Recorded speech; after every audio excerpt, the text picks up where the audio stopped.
Hi எல்லாருக்கும் வணக்கம். நான் தான் பிரகாஷ். அண்ட் இந்த வீடியோ எதை பற்றி இருக்க போகுது அப்படின்னா, ஒரு புது வீடியோ ஃபார் நியூ சீரீஸ். என்ன மாதிரி சீரீஸ் அப்படின்னு பார்த்தா, இந்திய சட்டம் அமைப்பு, இந்தியன் கான்ஸ்டியூஷன் அண்ட் பாலிடிக்ஸ், இந்தியாவோட அரசியல் அமைப்பும் அண்ட் நம்ம இந்திய அரசியல் எதை நோக்கி ஓடுது, எதை பற்றிய விஷயங்கள் அப்படிங்கிறது தான் சீரியஸாக பார்க்க போகிறோம். இன்னும் தெளிவாக சொல்லணும் அப்படின்னா, நம்மளை சுற்றி நிறைய அரசியல் சம்மந்தப்பட்ட விஷயங்கள் நடக்குது. நம்ம நிறைய குறையும் சொல்கிறோம். விலைவாசி ஏறினா சரி, விலைவாசி குறைஞ்சா சரி, சின்ன சின்ன விஷயங்களுக்கும் நம்ம வீட்டில் என்ன பிரச்சனை நடந்தாலும் இந்திய அரசு தான் போகிறாங்க. அரசியல் சரியில்லை, அது சரி, இது சரி. நியூஸ் பார்க்கும்பொழுது நம்ம நியூஸை கேட்குறத விட புலம்புறது தான் ரொம்ப அதிகமாக இருக்கும். சரி, இவ்வளோ பேசுகிறோம், இவ்வளோ கரிச்சு கொட்டுறோமே அரசியல்களை, அரசியலும் சரி அரசியல்வாதிகளும் சரி கொட்டுறமே, எந்த அளவுக்கு அரசியல் நமக்கு தெரியும் அப்படின்னா ரொம்ப ரொம்ப கம்மி. ஸோ இந்த சீரீஸ் அதை பற்றி தான் இருக்கும். என்னென்னா, நம்ம இந்திய அரசியலை பற்றியும் அண்ட் அதோட அரசியல் அமைப்பு எதெல்லாம் பண்ண முடியும், எதெல்லாம் பண்ண முடியாது, அதோட பேசிக். நம்ம திடீர்னு ஒரு இஷ்யூவை பற்றி எடுத்து பேச ஆரம்பிச்சிடலாம். அரசியல்வாதிகள் இப்படி பண்ணியிருக்கலாம், நம்ம இந்தியாவில் அரசியல் இப்படி பண்ணியிருக்கலாம் அப்படின்னு. பட் பாசிபிலிட்டின்னு ஒன்று இருக்குல்ல, இதை பண்ண முடியும், பண்ண முடியாது, நம்மளோட வடிவமைப்பே இப்படி தான் அப்படின்னு சில விஷயங்கள் இருக்குல்ல. ஸோ அதை பற்றி தான் நம்ம இந்த சீரீஸ் ஃபுல்லாக பார்க்க போகிறோம். அண்ட் எடுத்தோடனே மேலே பார்க்க போகிறதில்ல, பேசிக் அடிப்படையிலேருந்தே நம்ம எடுத்துக்கொண்டு போகிறோம். பேஸ்மெண்ட்டை ஸ்ட்ராங் பண்ணதுக்கப்புறம் போக போக இஷ்யூஸை பற்றி அதிகமாக பேச ஆரம்பிக்கும். ஒவ்வொரு இஷ்யூவும் எப்படி ஆரம்பிக்குது, அதுக்கு பின்னாடி இருக்கிற அரசியல் பாலிடிக்ஸ் எப்படி இருக்குது அண்ட் அரசியல் அமைப்பும் எப்படி இருக்குது அப்படிங்கிறத நம்ம பார்க்க போகிறோம். ஸோ அதை தெரிஞ்சுக்க வெல்கம் டு ட்ராக் வேர்ல்ட்.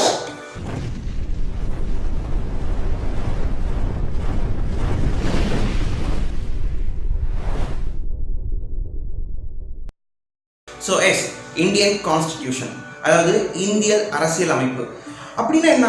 அதாவது நம்ம கதையாக நிறைய பேசிட்டு ஃபர்ஸ்ட் இந்தியன் கான்ஸ்டியூஷன்னா என்னன்னே தெரியாமல் போயிடுச்சுன்னா ஃபர்ஸ்ட் அப்படின்னா என்னன்னு பார்ப்போம். அதாவது நம்ம ஹிந்துஸ்க்கு எப்படி மகாபாரதமோ, கிறிஸ்டியன்ஸ்க்கு பைபிள், குரான், முஸ்லீம்க்குங்கிற மாதிரி இந்தியாவோட ஒரு பைபிள் மாதிரி எதை கன்சிடர் பண்ணுவோம் அப்படின்னா இந்தியன் கான்ஸ்டியூஷன். ஒரு கவர்மெண்ட்டை ரன் பண்ணுறதுக்கு ரொம்ப முக்கிய தாரம், அதாவது மூலாதாரமாக எது அப்படின்னு பார்த்தா ஒரு அரசியல் அமைப்பு.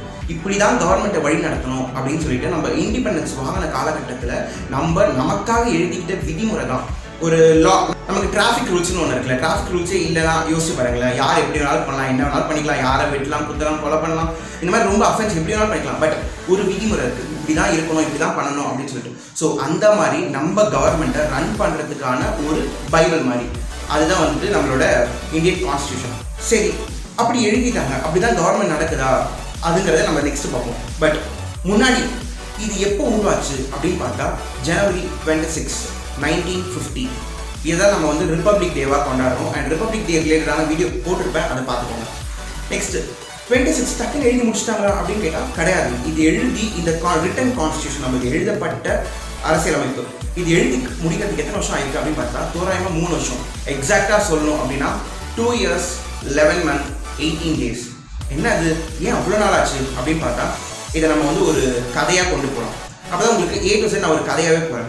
இந்த காலகட்டம் எங்கே ஆரம்பிக்க போகுது அப்படின்னா 16th century, அதாவது 1600 AD. இப்போத்துலேருந்து ஒரு 420 yearsக்கு முன்னாடி. அப்போ தான் 420s பிரிட்டிஷ் நம்மளை உள்ள இந்தியாவுக்குள்ளே வந்த காலகட்டம்.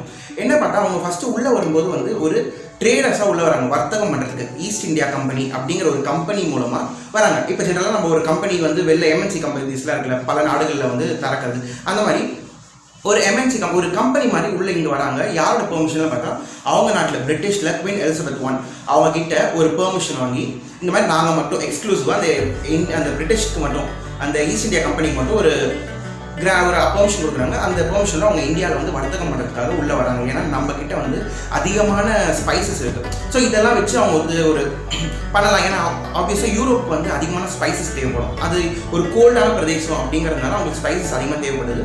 அது பை நேச்சர் நம்ம இந்தியாவில் அதிகமாக விளைச்சிருந்தது. ஸோ நம்ம கிட்ட இங்கே வந்தாங்க. இப்படி தான் அவங்களோட ஆரம்ப காலகட்டம் வந்துச்சு. உள்ளே வந்ததுக்கப்புறம் அவங்க எந்த இடத்த பண்ணாங்க, எந்த இடத்த அவங்களோட பேஸ் லொக்கேஷனாக வச்சுக்கிட்டாங்க அப்படின்னு பார்த்தா நம்மளோட ஈஸ்ட் இந்தியா, அதாவது இந்த பீகார், ஒரிசா அண்ட் பெங்கால். ஸோ இந்த 3 இடங்களை அவங்களோட பேஸ் லொக்கேஷனை வச்சுட்டு அவங்களோட வேலையை ஆரம்பித்தாங்க. இது எப்போ அப்படின்னு பார்த்தா 1600 அப்படியே நாட்கள் ஓட ஒரு 1765 அந்த டைமில் அவங்க எந்த அளவுக்கு பூம் ஆகுறாங்க, எந்த அளவுக்கு பெரிய ஆகிறாங்க அப்படின்னு பார்த்தா திவானி அப்படிங்கிற போஸ்டிங்க வாங்குறாங்க. திவானி அப்படிங்கிறது யாருக்கு கொடுப்பாங்க அப்படின்னு பார்த்தா கவர்மெண்ட்டில் இந்த ரெவென்யூ டேக்ஸ் பே பண்ணுறவங்க இவங்க தான் டேக்ஸ்லாம் வாங்கி வச்சுப்பாங்க, அந்த ஒரு பொசிஷனுக்கு அவங்க போகிறாங்க. ஸோ திவானி போஸ்டிங்கை வாங்கி வச்சுட்டு நம்ம இந்தியாவில் வர்த்தகம் தொழில் பண்ணுறதுக்கு உள்ளே வந்தவங்க இந்திய மக்கள்கிட்ட இருந்து ரெவென்யூ வாங்கி அவங்களோட கம்பெனியை டெவலப் பண்ண ஆரம்பிக்கிறாங்க. ரெவென்யூ வாங்குற அளவுக்கு அவங்க உயர்ந்துட்டாங்களா அப்படின்னா அவங்க தான் வந்து அவங்களோட சூதாட்டம் ஆரம்பிக்கிறாங்க. நம்ம இந்தியன்ஸே வந்து விளையாட்டு காட்டி அவங்க கொஞ்சம் பெரிய விளையாடுறாங்க. அது நம்ம ஹிஸ்டாரிக்கலாக போக வேண்டியிருக்கும் பேக்கம். ஸோ சிம்பிளாக சொல்லணும்னா 1765 இந்த மாதிரி ஒரு பெரிய அளவுக்கு திவானிங்கிற ஒரு போஸ்டிங் வாங்குறாங்க. அண்ட் இது ரொம்ப காலடைவில் ரொம்ப பெரிய பிரச்சனையாகுது. இந்தியன்ஸ் மக்கள் மத்தியில் யார் அவங்க வெளி மக்கள்லாம் பிரச்சனை பண்ணுறாங்களே அப்படின்னு சொல்லிட்டு நாட்கள் ஓடுது. இது பெரிய அளவுக்கு அங்கங்கே சின்ன சின்ன பிரச்சனைகள் நடக்குது. அண்ட் ரொம்ப பெரிய பிரச்சனையாக எப்போ ஆகுது அப்படின்னு பார்த்தா ஒரு 100 வருஷம் கழிச்சு 1858 என்னன்னா சிப்பாய் மியூட்டனி அப்படின்னு சொல்லுவாங்க. அதாவது நம்ம மோரலஸ் நம்ம இப்போ இண்டிபெண்டன்ஸ் நடந்ததில்ல, எவ்வளோ பெரிய போராட்டம், எல்லாம் இந்தியாவில் இருக்கிற எல்லா மக்களும் போய் போராட்டத்துக்கு சேர்ந்துட்டாங்க. இண்டிபெண்டன்ஸ் எங்களுக்கு வேணும் சுதந்திரம் வேணும்ட்டு. அதுக்கு ஈக்குவலான ஒரு போராட்டம் 1858 சிப்பாய் மியூட்டனிங்கிற பேரில் நடந்தது. பட் அதை பிரிட்டிஷ் தகர்த்துட்டாங்க. ஸோ அந்த டைமில் என்ன நடந்தது அப்படின்னு பார்த்தா அதுக்கப்புறம் தான் பெரிய அளவுக்கு இந்தியன் நேஷனல் காங்கிரஸ். ஸோ எல்லா பெரிய தலைவர்களும் இந்த நேருலேருந்து நம்மளோட காந்தியிலேருந்து ரொம்ப பெரிய பெரிய தலைவர்கள் எல்லாமே அந்த நேஷனல் காங்கிரஸில் இருந்தாங்க. இவங்க எல்லாம் சேர்ந்த மாதிரி இந்த காங்கிரஸ் பார்ட்டி பெரிய அளவுக்கு எமர்ஜ் ஆகுது. இவங்களோட ஒரே மோட்டோ என்ன அப்படின்னு பார்த்தா பூர்ண ஸ்வராஜ், அதாவது இந்தியா முழுமையாக இண்டிபெண்டன்ஸ் வாங்கணும் அப்படின்னு சொல்லிட்டு இவங்களுக்கு ஈக்குவலாக இன்னொரு ஒரு பார்ட்டியும் வராங்க. அவங்க என்னன்னா முஸ்லீம் லீக் பார்ட்டி. இவங்க எல்லாமே ஒன்றா தான் வளர்த்துறாங்க. பட் இவங்க 2 பேருக்கும் ஒரே ஒரு மாற்றுக்கிறது என்ன அப்படின்னு பார்த்தா இந்த முஸ்லீம் லீக் எனக்குன்னு தனியாக ஒரு நாடு வேணும், அதுதான் பாகிஸ்தான், தனியாக ஒரு நாடு வேணும் அப்படின்ட்டு லேட்டராக கேட்க ஆரம்பிக்கிறாங்க. ஸோ இது ஒரு ஹிஸ்டாரிக்கலாக போகும் நெக்ஸ்ட். அண்ட் இந்த மாதிரி பிரச்சனை வந்துட்டே இருக்குது. இதோட வெளிப்பாடாக தான் நமக்கு 1946 அதாவது 47 நமக்கு இண்டிபெண்டன்ஸ் கிடைக்குது.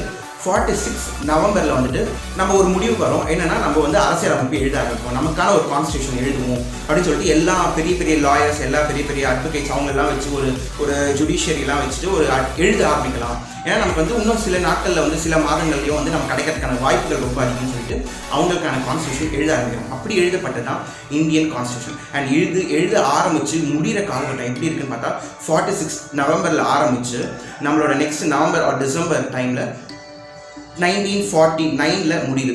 ஸோ இது முடிஞ்சு நெக்ஸ்ட்டு அடுத்த மாதமே 1950 ஜனவரி 26 இதை பப்ளிஷ் பண்ணுறாங்க. அண்ட் இப்படி தான் நம்மளோட இந்திய அரசியலமைப்பு உருவாகுது. அண்ட் இது உருவாகிறதுக்கு ஒரு இந்தியன் அதாவது கான்ஸ்டியூவன்ட் அசம்பிளி அப்படின்னு சொல்லிட்டு ஒரு குழு உருவாக்குறாங்க. அந்த குழுவில் எவ்வளோ பேர் மக்கள் இருக்காங்க அப்படின்னு பார்த்தா 389. இதுதான் அந்த ஜுடிஷியரி ரொம்ப டாப் ஜுடிஷியரிஸ் எல்லாருமே உள்ளே வச்சுக்கிட்டு அண்ட் இந்த ஜுடிஷியரி ஒரு 3 கமிட்டியாக பிரிக்கிறாங்க.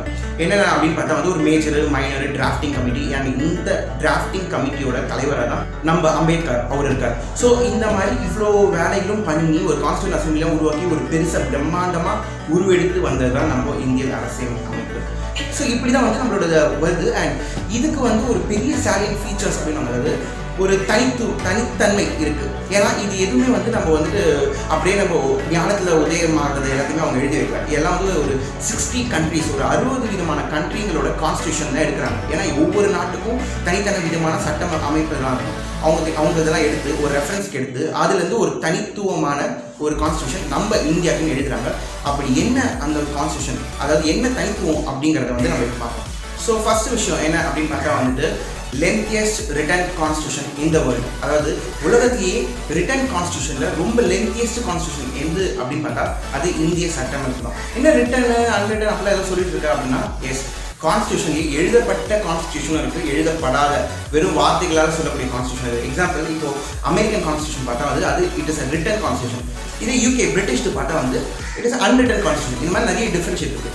ஸோ இப்போ நம்மளுக்கு ரொம்ப லென்த்தியஸ்ட்டு ரொம்ப பெருசாக அவ்வளோ பெருசாக என்ன எழுதிருக்கோம் அப்படின்னு பார்த்தா மற்ற உலக நாடுகள்லையும் நமக்கும் இருக்கிற ஒரு பெரிய டிஃப்ரென்ஸ் என்ன அப்படின்னு பார்த்தா யூனிவர்சிட்டி இன் டைவர்சிட்டி. அதாவது பல வேற்றுமைகளில் ஒற்றுமை காணக்கூடிய ஒரே நாடு எதுன்னு பார்த்தா இந்தியா. ஏன்னா நிறைய டைவர்ஸ்டான மக்கள் இருக்காங்க. ஸோ இது ஒரு விஷயமா பார்ப்போம். செகண்ட் என்ன அப்படின்னு பார்த்தா பார்லிமெண்ட் தான் இங்கே எல்லாமே. அவங்க தான் பேசிக்காக ஒரு தலைமையாக இருப்பாங்க. அண்ட் பார்லிமெண்ட் மட்டும் தான் பவர் இருக்கா அப்படின்னு பார்த்தா நம்ம ஸ்டேட் அசம்பிளிக்கும் இருக்குது, நம்ம தமிழ்நாடு அசம்பிளிக்கும் இருக்குது, இல்லை மற்ற ஸ்டேட்ஸோட அசம்பிளிக்கும் இருக்குது. அவங்களுக்கான இம்பார்ட்டன்ஸும் கொடுத்துருவாங்க. இப்போ மற்ற நாடுகள் இப்போ நம்ம யூஎஸில் பார்த்தா எப்போவுமே அந்தந்த நாடு அது இப்போ யூஎஸ்ங்கிற ஒரு கண்ட்ரியோட தலைவர், அதாவது பிரசிடென்ட், அந்த தலைவருக்கு மட்டும்தான் ஃபுல் பவர் இருக்கும். இதே மற்ற சின்ன சின்ன ஸ்டேட்ஸ்லாம் எப்படி இருக்கும் பார்த்தா அவரோட கம்பேரிட்டிவாக கொஞ்சம் கம்மியாக இருக்கும். பட் இங்கே நம்ம பார்த்தா நம்ம ஸ்டேட் அதுக்கான தனி பவர் இருக்கும். இந்தியா அப்படின்னு வரும்போது அந்த பிரைம் மினிஸ்டர் அவருக்கான தனி பவர் இருக்கும், ஒரு சட்டத்தை உருவாக்குறதுக்கும் சரி, என்னத்துக்கும் சரி. ஸோ இந்த மாதிரி விஷயங்கள் இருக்கும். அண்ட் ரொம்ப முக்கியமான ஒரு விஷயம் என்ன அப்படின்னு பார்த்தா யூனிவர்சல் அடல்ட் ஃப்ரான்ச்சைஸ், அதாவது வந்து ஓட்டு போடக்கூடிய உரிமை. 18 வயசு ஆனால் அது ஆரம்ப காலகட்டத்தில் எப்படி இருந்தது அப்படின்னு பார்த்தா 21 இயர்ஸ் 21 வயசு ஆனால் தான் நம்ம ஓட்டு போட முடியும். பட் இப்போ 18 வயசு ஆகும்பொழுதே வந்து நம்ம ஓட்டு போடலாம். அண்ட் இந்த விஷயம் ஒரு இன்ட்ரெஸ்டிங்கான விஷயம் சொல்லிட்டுருப்பாங்க. நம்ம வந்து இந்தியாவில் பார்த்தா வந்து ஒரே ஒரு சிட்டிசன்ஷிப் தான் தேவை, அதாவது இந்தியன் அந்த சிட்டிசன்ஷிப் இருந்தால் நமக்கு போதுமானது. பட் இதே அமெரிக்கா அந்த நாட்டோட நம்ம கம்பேர் பண்ணும்போது அவங்களுக்கு ஒவ்வொருத்தருக்கும் 2 சிட்டிசன்ஷிப் இருக்கும். எக்ஸாம்பிள் யூஎஸ்ஏ அப்படிங்கிற அந்த ஒரு சிட்டிசன்ஷிப்பும் ப்ளஸ் இப்போ அவங்க பர்டிகுலராக ஒரு ஸ்டேட்டில் இருப்பாங்கல்ல. இப்போ ஃபார் எக்ஸாம்பிள் இந்த பென்சில்வேனியா எடுத்துக்கலாம், ஃப்ளோரிடா, இந்த மாதிரி நிறைய ஸ்டேட்ஸ் இருக்குது. அந்த ஸ்டேட்ஸோட குறிப்பிட்ட அந்த ஒரு அவங்களோட சிட்டிசன்ஷிப்பும் இருக்கும். இப்போ எக்ஸாம்பிள் நம்ம கிட்ட வந்து ஒரு இந்தியன் சிட்டிசன்ஷிப் ப்ளஸ் தமிழ்நாட்டு சிட்டிசன்ஷிப் இருந்தால் எப்படி இருக்கும், அப்படி தான் வந்து அவங்களுக்கு இருக்கும். ஸோ இந்த மாதிரி சிட்டிசன்ஷிப் கொடுக்குறது அண்ட் ரொம்ப எனக்கு ரொம்ப ஸ்பெஷலாக நான் ஃபீல் பண்ணுறது என்ன அப்படின்னு பார்த்தா, நம்ம இந்தியாவோட இண்டிபெண்ட் பாடிஸ், அதாவது அரசியலமைப்பு எழுதும்போதே இண்டிபெண்ட் பாடிஸ் அப்படின்னு சொல்லிட்டு ஒரு தனி சப்டிவிஷனாகவே அவங்க ஒரு சில கேட்டகரிஸை நோட் பண்ணியிருப்பாங்க. அதில் ஃபார் எக்ஸாம்பிள் சொன்னால் எலெக்ஷன் கமிஷன், சிஏஜி அதாவது காம்ப்ட்ரோலர் அண்ட் ஆடிட்டர் ஜெனரல் அப்படின்னு சொல்லுவாங்க. Next UPSC, state public service commission. இவங்கெல்லாம் என்ன அப்படின்னு பார்த்தா எந்த அரசியல்வாதிகளாலும் எந்த அரசியல்னாலும் எதுவுமே அவங்களால தொடக்கூட முடியாது அந்த பர்டிகுலர் டிபார்ட்மெண்ட்டை. ஏன் இப்போது நம்ம ஏதாச்சும் ஒரு பிரச்சனை அப்படின்னா வந்துட்டு இப்போ எலெக்ஷன் டைமில் ஏதாச்சும் ஒரு பிரச்சனை அப்படின்னா வந்துட்டு யார்கிட்ட போவோம், எலெக்ஷன் கமிஷன், அதிகபட்சம் எலெக்ஷன் கமிஷனர் கிட்ட போவோம். சரி, இப்போ இன்கேஸ் இதில் அரசியல்வாதிகள் பூண்டாங்கன்னா பிரச்சனைகள் வரல. அதனால அரசியல்வாதிகள் பூந்து அவங்களோட சரி இப்போ நான் தான் ஆளுங்கட்சி அப்படின்னா உள்ள அரசியலுக்கு வந்து நம்ம எலெக்ஷனே ஃபுல்லாக உள்டாவாக்கி என்னாலே மறுபடியும் ஜெயிச்சு வந்துட்டே இருக்க முடியல, அது மாதிரி மாற்றிட்டே இருக்க முடியல. ஸோ இதுக்காக ஃபுல் ஸ்டாப் வைக்கிறதா தான் என்ன பண்ணுவாங்க அப்படின்னா இதோட ஃபுல் கண்ட்ரோல் எங்கே இருக்கும் அப்படின்னு பார்த்தா இந்தியன் கான்ஸ்டியூஷன் தான். அரசியலமைப்பு அதில் என்ன சொல்லியிருக்காங்களோ அவங்களோட ஆரம்ப காலகட்டத்தில் அதோட உள்ள டெசிக்னேஷன் அவங்க வாங்குறதுலேருந்து அவங்க அதுலேருந்து ரிட்டையர் ஆகுறது வரைக்கும் அவங்க என்ன பண்ணணும், அவங்களோட பவர் என்ன, A to Z எல்லாமே அந்த இந்தியன் கான்ஸ்டியூஷனில் இருக்கும். ஸோ அவங்க எந்த அரசியல்வாதிகளுக்கும் எந்த அரசியலுக்கும் அடிமைப்பட்டவர்கள் கிடையாது. அவங்க இண்டிபெண்ட்டாக ஆக்ட் பண்ணலாம். இப்போ மற்ற டிபார்ட்மெண்ட்லாம் பார்த்தா வந்து நம்ம அரசியல்வாதிகள் சொல்கிறது படி தான் அவங்க கேட்கணும். ஸோ அவங்க நினச்சி வர விஷயம் ஒன்றா இருக்கும், பட் அவங்க அரசியல்வாதிகளோட ப்ரெஷர்னால வந்து அவங்க பண்ணக்கூடிய விஷயம் வேறு இருக்கும். பட் இந்த பாடிஸ்க்கு எந்த பிரச்சனையும் கிடையாது. அதனால் இன்னும் நம்ம இந்தியாவில் எலெக்ஷனை நம்பக்கூடிய மக்கள் அதிகமாக இருக்கிறதுக்கான ஒரே காரணம் election commission is a independent body. So இது ஒன்று. இப்போ சிஏஜி அப்படின்னா என்ன அப்படின்னு பார்த்தா வந்து இந்த சென்ட்ரல் கவர்மெண்ட் ஸ்டேட் கவர்மெண்டோட ரெவன்யூலாம் இருக்கும்ல, அதெல்லாம் வந்து ரெவன்யூ பார்க்கறதுக்கு ஒரு டிபார்ட்மெண்ட் வந்து அதுதான் சிஏஜி பார்ப்போம். ஸோ அதுவும் நேர்மையாக இருக்கும் அப்படிங்கிறத நம்ம நம்புகிறோம். Next UPSC exam, IAS IPS cadre படிக்கிறவங்கலாம் இன்னும் ஸ்டில் யூபிஎஸ்சியை போய் நம்புறாங்க. நம்ம ஒரு வேளை யூபிஎஸ்சி எக்ஸாமில் கிளியர் ஆனாலும் ஐஏஎஸ் ஆகணும்னா நம்ம லஞ்சம் கொடுக்கணும் அப்படிங்கிற ஒரு விஷயம் இல்லாத ரொம்ப நேர்மையான ஒரு எக்ஸாம் அப்படின்னா யூபிஎஸ்சி எக்ஸாம். ஸோ அதெல்லாம் நம்பக்கூடிய ஒரே ஒரு விஷயம் எதனால அப்படின்னு பார்த்தா எல்லாமே இந்தியன் கான்ஸ்டியூஷனில் ஆல்ரெடி எழுதப்பட்டிருக்கு. ஸோ எதையுமே எந்த அரசியல் அமைப்பு எந்த அரசியல்வாதிகளும் நினைச்சாலும் மாற்ற முடியாது. ஸோ அது வந்து ஒரு பாயிண்ட், அது ஸ்டாப், அது ஒரு ஸ்டாக்னெண்டாக இருக்கிற விஷயம். ஸோ அதனால தான் வந்து நம்ம இந்த எலெக்ஷன் டைம்லாம் பார்க்கும்போது இந்த எலெக்ஷன் கமிஷனர் எப்படி இருப்பாங்கன்னா ஒரு சிங்கம் மாதிரி சுற்றிட்டு இருப்பாங்க. அந்த எலெக்ஷன் டைமில் பயங்கரமாக கர்ஜிப்பாங்க. அவங்க என்ன தோணுதோ என்ன பண்ணலாம். நீ பேனரை நீ ஆளுங்கட்சியாக கூட நீ வந்து ரூலிங் பார்ட்டியாகவே இருந்தாலும் உங்கள் பேனர் ஒரு ரோட்டில் இருக்குன்னா அவங்களால தூக்க முடியும். எந்த ரூலிங் பார்ட்டியாலையும் யாராலையும் எதுவும் பண்ண முடியாது. ஏன்னா that is the power of election commission.